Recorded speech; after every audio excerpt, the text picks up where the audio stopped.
Hello, അങ്ങനെ കാത്തിരിപ്പിനൊടുവിൽ പുഷ്പ 2 എന്ന ചിത്രത്തിൻ്റെ ആദ്യ കേരള ഫാൻ ഷോ അവസാനിച്ച് ചിത്രത്തിൻ്റെ ആദ്യ റെസ്പോൺസൊക്കെ പുറത്തുവന്നിരിക്കുകയാണ്. ആ ഒരു അപ്ഡേഷനാണ് ഇന്നൊരു വീഡിയോ ഭാഗത്ത്. വീഡിയോയിലേക്ക് മുൻപ് വീഡിയോ ലൈക്ക് ചെയ്യുക, ചാനൽ സബ്സ്ക്രൈബ് ചെയ്യുക. ഈ വരുന്ന നവംബർ മാസം ധാരാളം ചിത്രങ്ങൾ OTT റിലീസ് ചെയ്തിരിക്കുകയാണ്. ഡിസംബർ മാസം ഇനി അങ്ങോട്ട് OTT റിലീസ് ചെയ്യുന്ന ചിത്രങ്ങളുടെ വീഡിയോ ചാനൽ ഭാഗം പരിശോധിച്ചാൽ നിങ്ങൾക്ക് കാണാം. അല്ലു അർജുൻ, ഫഹദ്, രേഷ്മിക എന്നൊക്കെ പ്രധാന കഥാപാത്രങ്ങളായി ഇന്ന് റിലീസ് ചെയ്ത ചിത്രമായിരുന്നു പുഷ്പ 2. എല്ലാ സിനിമാ പ്രേമികളും ഒരേപോലെയായിരുന്നു ചിത്രത്തിൻ്റെ റിലീസിനായി കാത്തിരുന്നത്.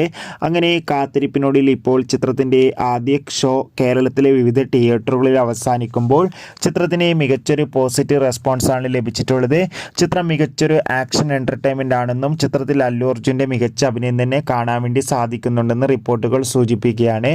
കാത്തിരിക്കാം നമുക്ക് ചിത്രത്തിൻ്റെ കൂടുതൽ അപ്ഡേഷൻ അറിയാൻ വേണ്ടി. ചിത്രം കണ്ടവരുടെ അഭിപ്രായം കമൻറ്റ് ചെയ്യുക. കൂടുതൽ സിനിമാ വാർത്തകൾക്കായി ചാനൽ ഇപ്പോൾ തന്നെ സബ്സ്ക്രൈബ് ചെയ്യുക.